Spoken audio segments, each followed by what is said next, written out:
Yeah, that was pretty amazing yesterday. You know, having John just pop in, it's like, oh shit! Right.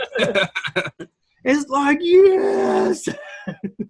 I didn't request time one-on-one with him, and he came to me. That was awesome. yes, and it's, you know, like it was just an amazing, you know, few minutes of you know, him just giving tremendous advice. Give me 1 second. I got a freaking kid with a lightsaber out here. Go for it, man.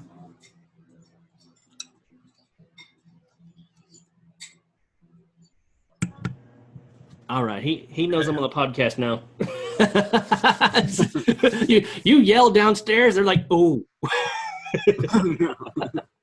So, yeah, you know, just having John on yesterday was an absolute blessing, an absolute blessed, and you know, I'm so grateful that he took time out of his day to spend it with us. That was amazing. That was amazing. Oh yeah. This is why we love John and Peters, because they do things like this. Right. You know, and they kind of gives you like encouragement. Exactly. And when we build things, they pop up.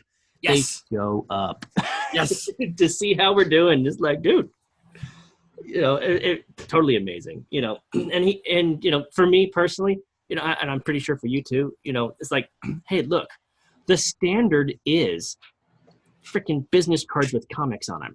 You know, a single figure saying, hey, yay, my penis is mighty. And he's, you know. You got to do something for mine. Oh, okay. All right. I've got this big blank area on the back. You know what? Send that to me and I will do it. Send that to me. Cool. I will. I'm going to go ahead and in the chat, I'm going to go ahead and send my address for you. That way you can go ahead and have some fun with that. All right, cool. All right.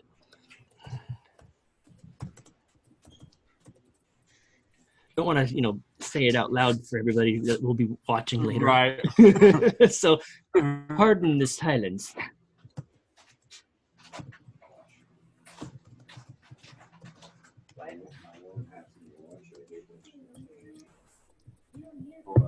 All right, there you go. That's the address. You know, so. All right, cool. Send me the business card, and I will do a comic on the back of it. And it will rock on, dude. It will get to abittofars.com. You know, have you seen it? Have you seen the .com? You've been following along? I have not gone onto the .com yet. I feel like I've been slacking. I'm sorry. You know what? I know that as much as everybody feels like we're all slacking, the truth of the matter is we're just that damn busy. Like our community, exactly. Such a great set of builders that we sign on for this, we sign on for that, we build here, we build there, we do we there, and we just run out of fucking time to do everything. Like I am a week behind in Fight Club. Oh gosh. Like I have a shit ton of reading to do. Shit ton of reading to do. So I completely understand. I completely understand it, not having the time to check it out. But let me go ahead and because I'm trying to come on here with you. And then yes. At the beginning of the week, I did 2 live casts with Delirium Igniter. That was a blast. Yes. So we are spending time with each other, helping each other with content, not only in the Discords, but here on the Zoom chats, showing up to each other's things. Like I haven't seen too many Zoom chats started in all the groups that I've been a part of. But like I said, I'm also behind a week because the grind is so real. I can't even finding the freaking Zoom chats. I'm amazing that I'm amazed that people manage to show up, here. So thank you for being here. I really appreciate. But that's also why I post in like 3 different areas. I post on A Bit Too Far's general. I post in the Bitcoin Pubs general, and I post in the cohort video. Those are the 3 areas that I post the Zoom link. And, so here we are. We have a Discord. We have, you enjoying your dinner, me enjoying a vape or 2, and, right. Just grinding away. I know you're building miners and doing videos and, also working on your garage shop. How's the garage shop coming? You know, I know you said that the things were paused, but we did joke around about putting miners in there. So, you know, right. I'm wondering how's your heat system coming in the garage over there? Yeah, I've got to put some insulation in there. Even if I were to put a bunch of miners into the garage, it's got so many air leaks because it's like a metal garage. So you need some insulation. That's what you need. Badly. That's half my issue. It's like it stops the elements from just raining down on you, but man, the slightest little raindrop and it sounds like Niagara Falls outside. You can't even think. And then, like, if the wind's really hollowing, you can feel it kind of rip right through the building just because there's a lot of air passes in there. Well, you know, when you have a mechanic shop, you know, you got all the different fumes, the different vapors and whatnot. You have to have a huge giant box fan just to blow all the air out. Because the last thing you need is freaking fuel fumes. Yeah. You're making you guys just high as hell till you freaking pass out and die of carbon monoxide. Well, sometimes that's half the fun, you know, sniffing that gas, you know. Just make sure it's not ethanol. Right. I mean, anything above 110 octane, and you're having a fun time. Anything over 110 octane, you better not light a cigarette. No, you can light a cigarette on a fresh pour. It's when it's been sitting there for a couple of minutes. You might think twice. You know, believe it or not, maybe you can help dispel this myth, this rumor, you know. But when it comes to open fuel and lit cigarettes, true or false, you can actually put out your cigarette by flicking it into a barrel of gas. Okay. Now this one kind of you're dealing with like physics and science at the same time. So no liquid, you cannot burn a liquid. So that portion you cannot burn liquid. You can put a cigarette out into. I actually had a guy who had racing fuel, and this stuff, if it lights, it's so hot that it burns clear. And he poured some into a. That's impressive. I've never heard of clear. Yeah, heard of red fire, green fire, yellow fire, but clear. Yeah, you just the see flame a heat clear. Yeah, you just see a heat signature coming off of it. That's it. There's no color behind it. And he poured some into a cup, flicked the cigarette right in there, and went out. He's like, "Now, watch this." He puts it into a smaller little container. He's like, "I don't want it to burn forever." He lets it sit there for a few seconds, and he just whiffed his cigarette right by it, and it lit. Vapor. Yeah, it's got to evaporate. Mm-hmm. Yeah. So, truth of the matter is, if it's too hot and your fuel is vaporizing, don't flick your cigarettes into it. It will explode. Not going to have a good time. Now, if it's cold outside, there's not a whole lot of vapor, yeah, sure, you can take that risk and, you know, absolutely it'll put out the cigarette. But I don't suggest you try it. Well, pretty much. Well, you can almost turn that into a comic book. You know, like a guy sits there. He's like, "Check this out." Flicks a cigarette into it. There, kid goes back to his buddy. "Hey, check this out." Blows himself up. I will. I'm gonna get a 2-panel. One during winter and one during the summer. Of the young freaking. There's a little fucking mushroom cloud. Maybe I'll do 3-panel. I love it. This is why we're here. This is why, you know, sometimes everyday life, just random conversation comes up with, you know, crazy inspiration. I love it. Right? Absolutely brilliant. I love it. So I also, along with the address, I did post a link to A Bit Too Far. I would like, you know, some feedback, like an opinion of how does it look? You know, we don't need to go into the specific details of certain comics or, you know, get your opinion of the podcast. You've been on most of the podcasts. Come on. We know that the podcast is excellent. You know, right, what I need to do is, you know, I recently uninstalled and reinstalled OBS. So hopefully the podcast will be a bit more animated, a bit more fun going around, and we could definitely spruce up the podcast coming up pretty soon. You know, yeah, I had to uninstall and reinstall OBS too. All of a sudden, like it's like partway through my videos, like my voice and my what my lips were saying were about a second apart. I'm like, what's going on here? This is driving me nuts. So I'm trying to get it to like fast forward the video. That's not helping. I get it to slow down the video a little bit, and then it went to 2 seconds. I'm like, well, that obviously didn't help. So I got things sped up as fast as it can go on the video. I've got the sound slowed down. And well, yeah, it was just bad things happening. Yeah, I just it's like you know what, I'm done. I installed it, reinstalled it, and it's just been fine since. Yeah. All right. It was just weird. It was out of nowhere, but that was also on my my 13-year-old computer, so I might have had like a corrupt data or something like that going on with my old hard drive. Yeah. Well, I have a fairly brand new computer. I mean, I bought it just this year. My laptop, and yeah, buddy. I'm hoping that I haven't bogged it down with too many programs and too many pictures for the and too many podcast videos. I probably you don't have any of that prawn on there? Dude, I don't do anything on this computer other than work. This is strictly a work laptop. The desktop is where we would stream videos, or movies, I should say, because I'll do some YouTube stuff, watching videos here, for like the tutorials or whatnot, or I'll have a YouTube video playing in the background while I'm working. Mostly, our podcast, a bit too far, or DCTV. Those will be the two videos that I'll have in the background.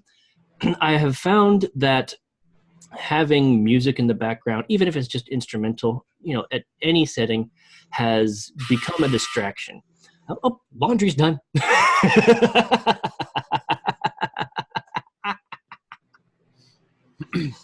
But yeah, I remember, music used to be, something going on in the background. Now, I think my age is showing.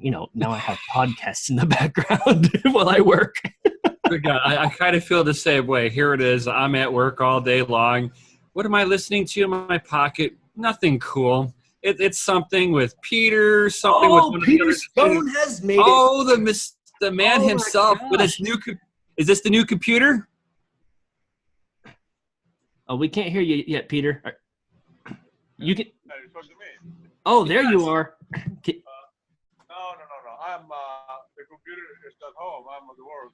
Oh, okay. You on the boat working for the man or something like that? Oh, yes, I am. Weather is fucking crazy. So, are you on your cell phone or like a tablet or what? What are you working on? Yes. I'm on my Pixel 3 XL. Okay. All right. Well, hey, thank you for joining us. Welcome to the stream. Welcome to the A Bit Too Far podcast. We've been waiting for you. You've made it. You have blessed us with your presence. It is Greetings so awesome and salutations, dude. It is so awesome to see you again, man. Ever since we met down in Atlanta, I'm like, I need to get Peter Stone in here. I know I can make some jokes out of some Viking shit, some history or something. Right. By the way, Peter Stone is one of the cohorts from Iceland. He actually went to Atlanta from Iceland. What was that, Peter? Yes, I did. I said my network is very iffy, so if I disconnect, that's just because I just got in rain. Right, yeah, you just paused for a second there already, so it's all good. We understand the grind. You're at work right now, so having a reception is shoddy at best. So just you being here is a blessing in itself. Thank you, man. So what kind of a boat are you on?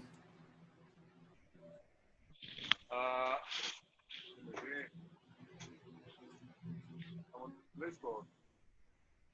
Oh, you're on that boat. Okay. All right. Yeah. I love the visual aid. Right, that works. Much better than hanging the cell phone over the edge of the ship. Right. Yes. Oh crap! There's my phone going down. Well, more inspiration for a comic. when you join a podcast from ship and you try to show the ship off and you hang your phone over the side and you accidentally drop it. You got the best one shot. Oh, look, there's a shark. Recording, that is not in vain. So. All right. So, Peter, I have a question for you. This is a bit too far, and we love to try to bring the humor. So, are there any good Icelandic jokes that you know? If not, it's nothing to worry about. If you can think of one later, awesome. But something to keep in the back of your mind. Anyway, so while you're thinking, let's continue. You know, it's so good to have Peter here. It's so good to have Brian here. Oh, Yeah, you got a joke? me, Oh, we couldn't tell if you had a joke or not for us because the reception cut in and out. That's okay. So anyway, actually, you know, Peter, why don't you go ahead and tell us about yourself a little bit? Could you bring the mic up so that we could hear you a little bit better? Yeah, although.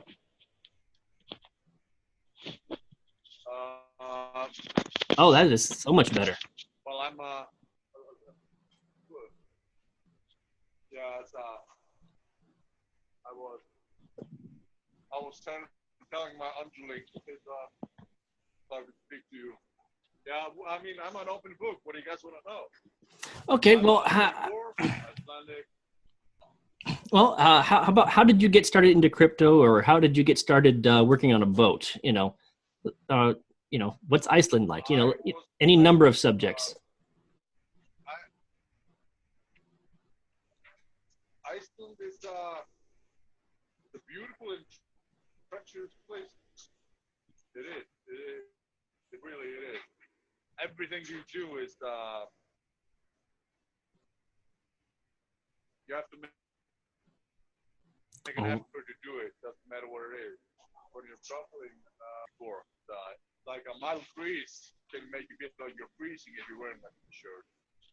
And I don't know why I like to think I'm a guy that knows everything about everything, and that's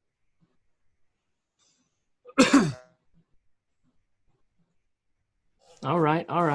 Well, Peter, it looks like you started to lag out again, so we're going to go ahead and continue the podcast. how I had a mining company about 4 years ago. How far down in the boat are you? If he comes. What do you mean? How far down I am? How many decks down are you? Oh, you're in the middle of the ship? That might be why you have a little bit of internet problem. It's all good. That's also because we are very far out. Yeah. Oh, yeah. That's you. All right. I mean, we have signal like what do you call those Wi-Fi extenders everywhere. So Okay. Hey, That's cool. Wi-Fi extenders are the lifeblood of staying connected when you're over at sea. So, hey, once again, thank you for being here. So we're going to go ahead and continue going on. You want to just listen in? That's fine. Because it is quite hard to hear you. So we're just going to keep on going. All right, buddy? Yeah. You got to do your thing. Outstanding. All right, so This guy rocks. yeah, this guy right here is freaking awesome, and he's hilarious as shit when you get him drunk. Oh yes. It's gonna take about funniest 3 Viking. times as much alcohol to get him drunk, though, because he's a huge beast of a man. He's like, what are you, like 6'5", like 300 pounds? Like he's 6'5" and all man. he makes Stoic look like a shrimp. He should be a Stetson man. There you go. So much love to Peter for being here. So speaking of Atlanta, Brian, what was your favorite part of our trip to Atlanta? Like was it like the journey, just being there, everything like that? I think it was for me. Whenever I was, my expectations is that I was meeting a whole bunch of people that, in a lot of sense, have been in the field a lot longer than I have. in a lot of aspects know a lot more about this field than me. A lot of them know computers a lot better than I do. So it's like I was a little intimidated going, man, I'm going into a big wealth of knowledge. And when I finally got there, it was, oh, you're Nemisist. Oh, dude, you're awesome. Come on up over here. Just kind of welcome me like I was just, the next guy that coming in, and just like a big old family. Yes, that was. I think that's the one thing I liked about taking away was just that family sensation. And it kind of made my nervousness of meeting all the new people just kind of go away almost after about meeting, like Sue and all them. I was just like, I'm like, oh, these people are awesome. I got nothing to worry about. Yes. I have to agree. It was absolutely, more than the trip out there, more than, our planned, events. It was the fellowship, coming out, meeting everybody. I mean, Hafid, was awesome. Like, he came and picked me up from the airport. It was totally great meeting him. He came from Oklahoma. He drove from Oklahoma. All right. And, him knowing that I'm former military, and I was an instructor, a weapons trainer, he's like, dude, I've got a concealed carry permit. I've got guns in the back of the truck locked up. I've got guns in the center console right here. Here's the code. In case something goes down and I need backup, yes. Oh, that's really cool. Yeah. So when we were actually planning on doing the going to the gun range in Atlanta, I had offered my services to give anybody any training and, instruction on how to actually use weapons safely. Going into it, it was happening that Sunday after the caffeine and octane. Mm-hmm. But so many people had to take off due to their flights or whatnot. I had to drive all the way back to Illinois. So the going to the range actually didn't happen. But you know what? It wasn't so much the events; it was just being together. That was so amazing. Because second I got to my hotel, thanks to Hafid dropping me off there.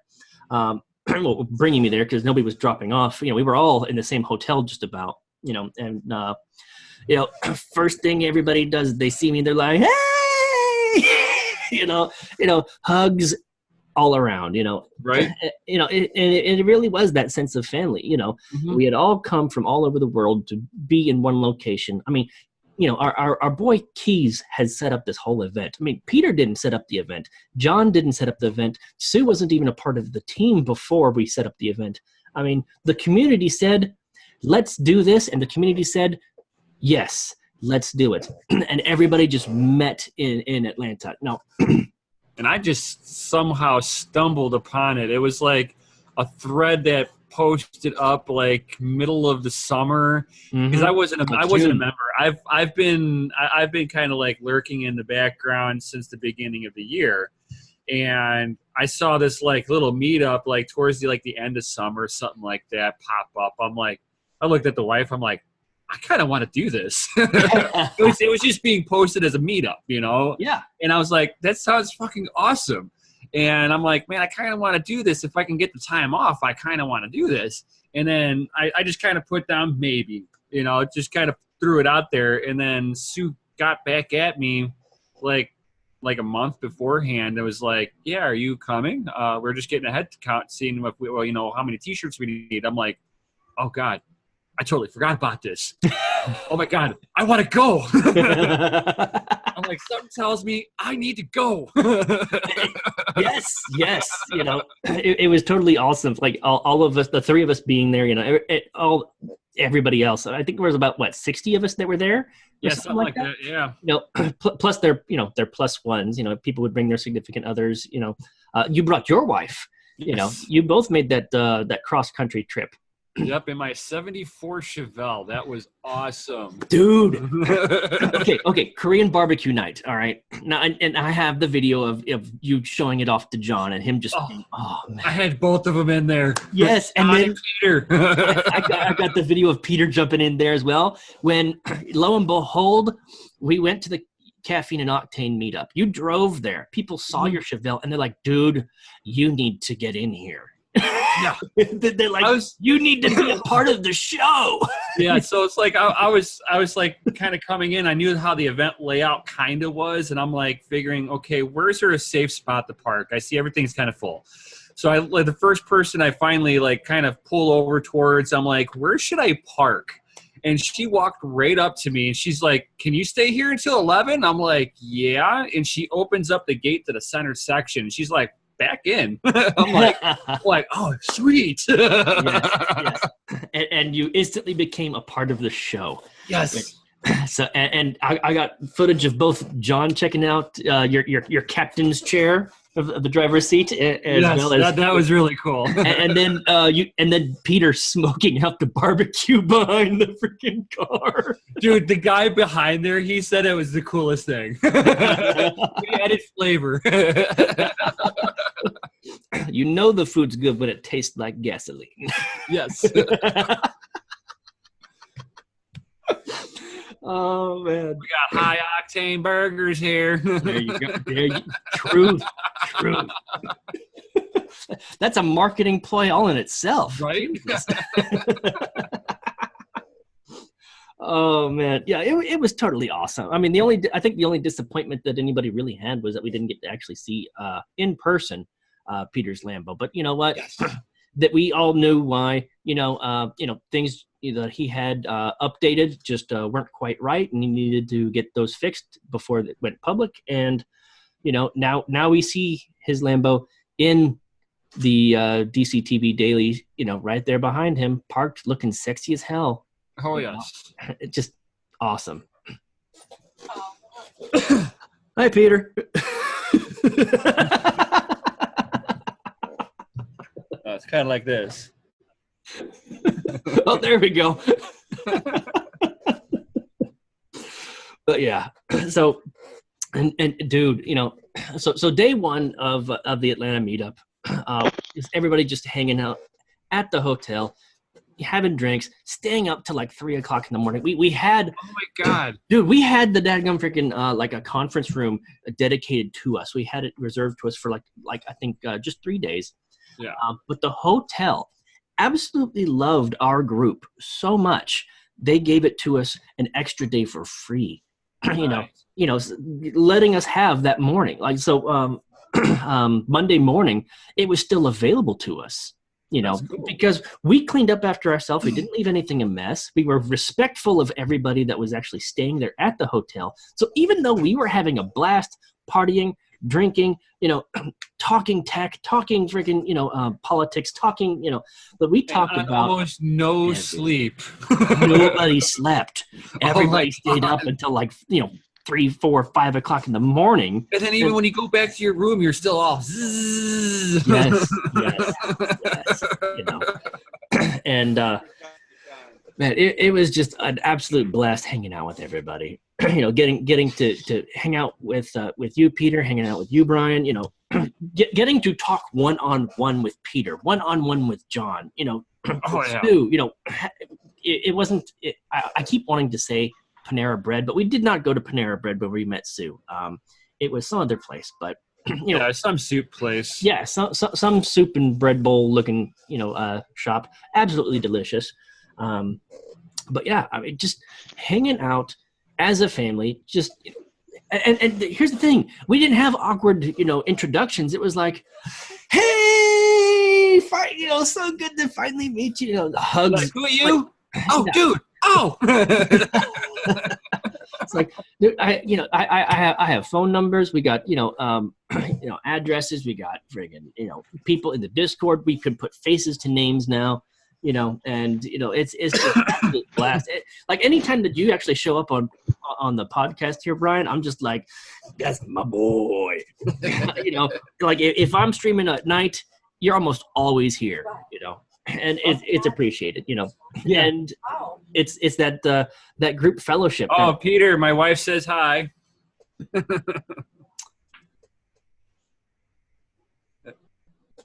Oh, I think he's waving to us, but he's got a lag going on. Right. Yeah. But yeah, dude, you wave. there we go. There you go. So, I absolutely love the fact that we came from all walks of life, all Right. political beliefs, all religious beliefs, all stances and beliefs when it comes to cryptocurrency and tech and investment opportunities and strategies. And we're just sharing knowledge. Like I remember Colin was sharing about the taxes. How it's like, look, the only time Uncle Sam actually taxes you isn't when you take money out; it's when you actually take out more than what you put in.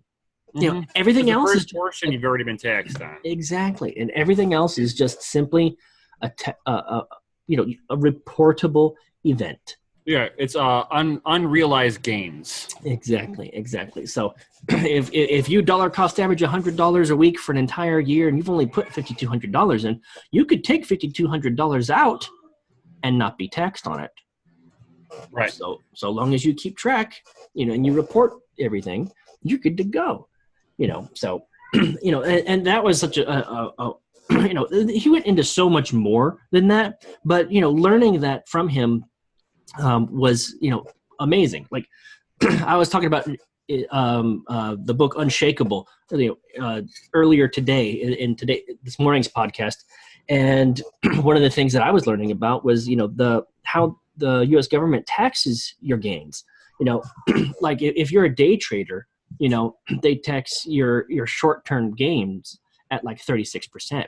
But if you're a long-term hodler, like those of us here, and you hold for longer than a year, you're only taxed at like a 16%, when it comes to your gains, So I was like, done. I'm saving the money. I'm not freaking wasting my dadgum freaking tax money paying the man on investments that he didn't make on a currency that he's not in charge of. Right. So you can almost sit there and day trade, and then you just sit there, and because you've left the money in the market for a year, I think it even plays out the same way too. No, day trading is a whole different thing. But you just cannot pull money off the market. It's got to stay in the market for at least a year, I think. Yeah. A minimum of 1 year. So basically, if now I don't know specifically if dollar cost averaging for the entire year means that once you stop for that year, that's when your year starts. But I mean, if you're only putting in $100 a week, you could take out $100 a week and not have to be taxed on it because it ends up evening out. Or just wait the entire year after your year's dollar cost average is done and then pull out everything all at once and not be taxed on it so long as it meets what you put in. But there are other ways that you can wash it out, and it's something that I know from it's like, I don't know how to do it specifically, but I know of other people that do it in the traditional market where they yank out big sums of money off the market at a high profit. They'll shift something into another market that will actually cause them to actually take a loss, but because they're only playing with profits, they're really not taking a loss. But on paperwork, when they go to take the money out, they've taken a loss. So now their loss to gain ratio flips the other way, even though they are in 5 times more profit, but they are actually reporting a larger loss. And they wash out the taxes. Mm-hmm, mm-hmm. Yeah, I know there's validity to what you said right there, but I will be honest with you, still a little beyond me.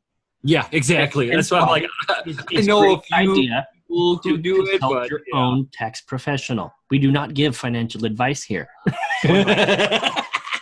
Dude, how stupid is it that you got to freaking, send out that kind of freaking, bullshit freaking message saying, it's because this person burned themselves on hot coffee because they thought they were going to McDonald's and getting an ice cold one.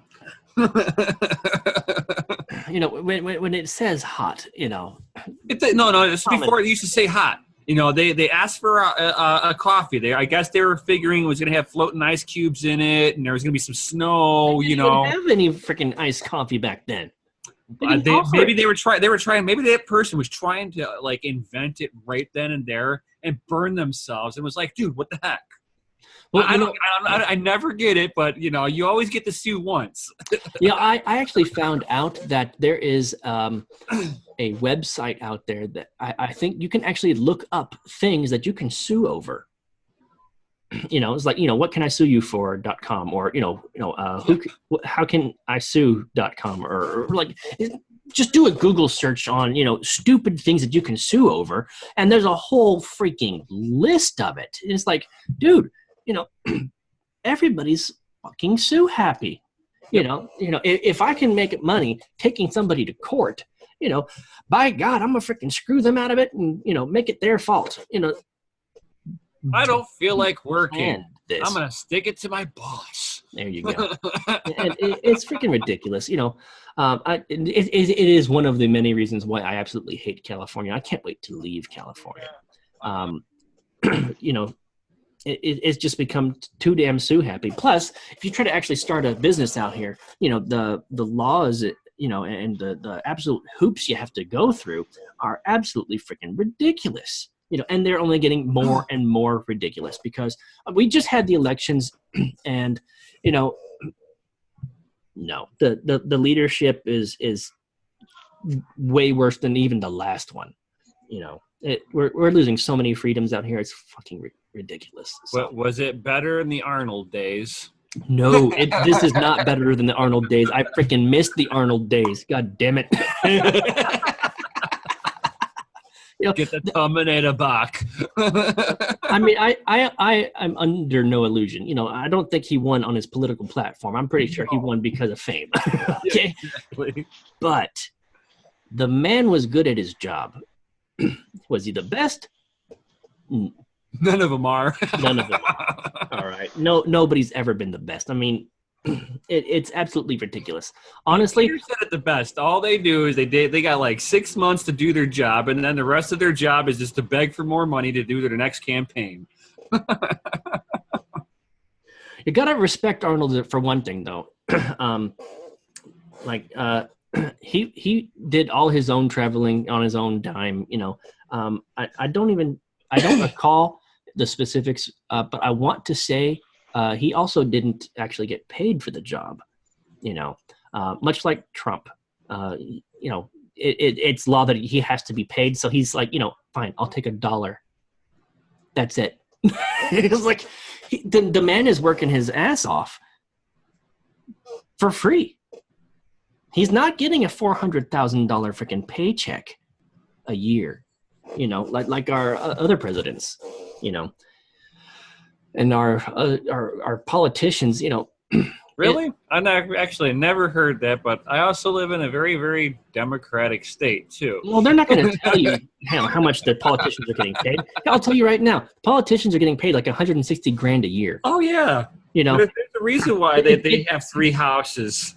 There's a reason why they have a lot of things, and it's not because they're being a public servant. It's because they're freaking wheeling and dealing, and their votes paid for. Pretty much.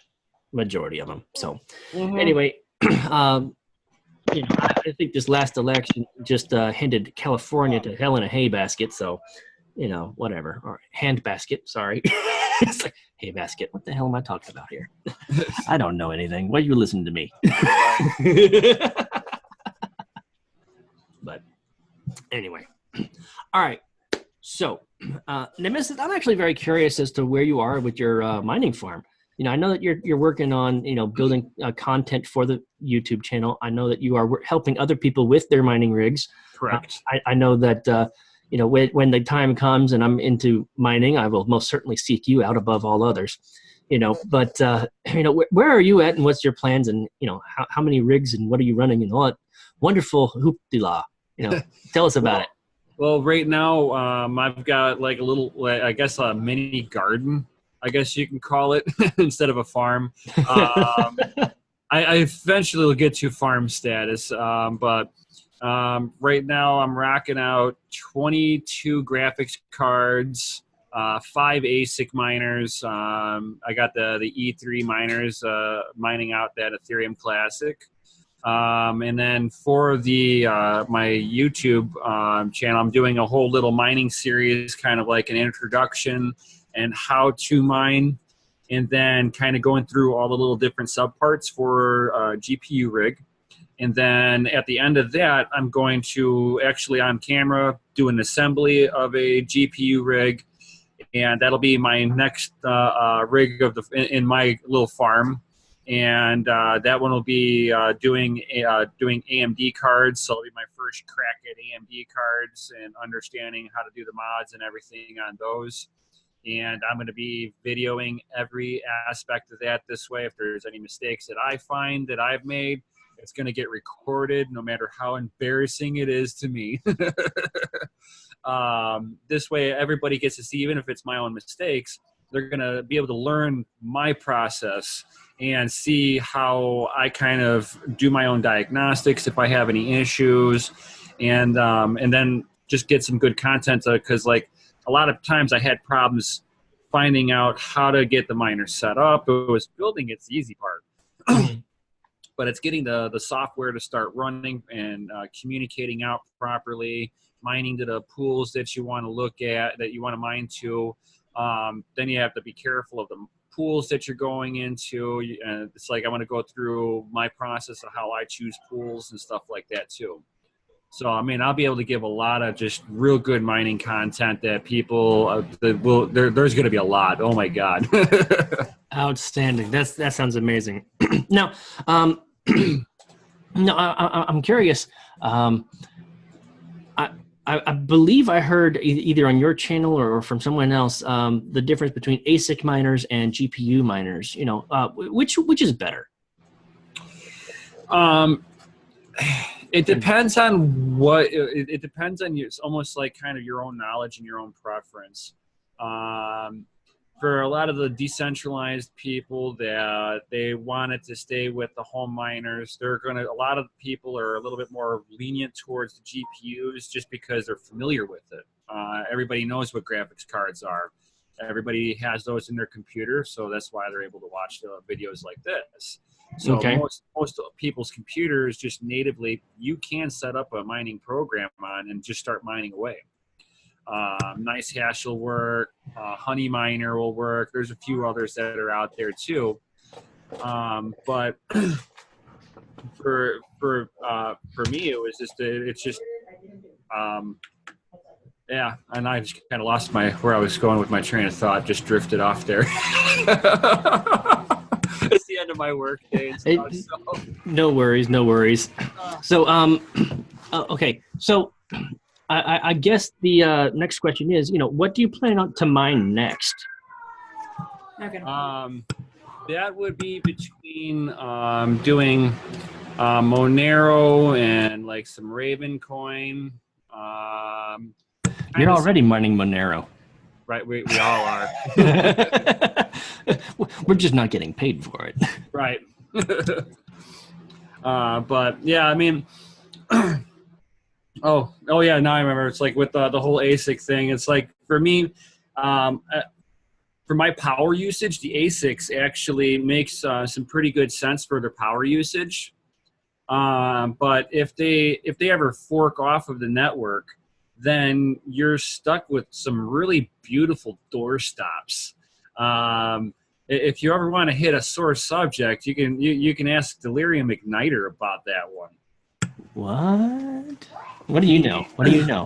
He's got a he was an early adopter into Butterfly Labs, and oh yes, Butterfly Labs was a company that was, if they were legit, they would have put Bitmain out of business with their ASIC miners, and would have dominated the network, but met up with so many other beautiful pipe dreams in this space, they never produced.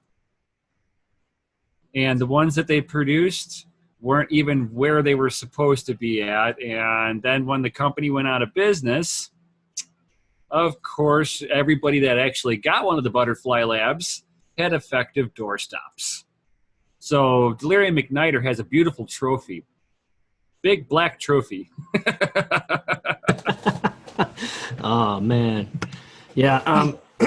So many different iterations of mining, pooling, investing in companies that will do the mining for you for like a monthly, fee, subscription-based model. I mean, did you ever look into any of these things, or has mining it yourself been your way to go? Mining it myself has been my way to go. I have done the math on running other mining, like Nice Hash, mining rig rentals. There's a lot of them out there. Genesis mining scam. Yeah, I sent you the that link or that video to Ice Rock mining. I don't know too much about mining itself, but I found it very interesting that they decided to, utilize a tunnel, like a cave in a dadgum mountain, Yep. in the frozen freaking tundras of freaking Russia to run their mining operation, and I haven't had a chance to actually go into too much depth as far as what they do and how they can help us out, or even if it's even worth it, or is it BitConnect?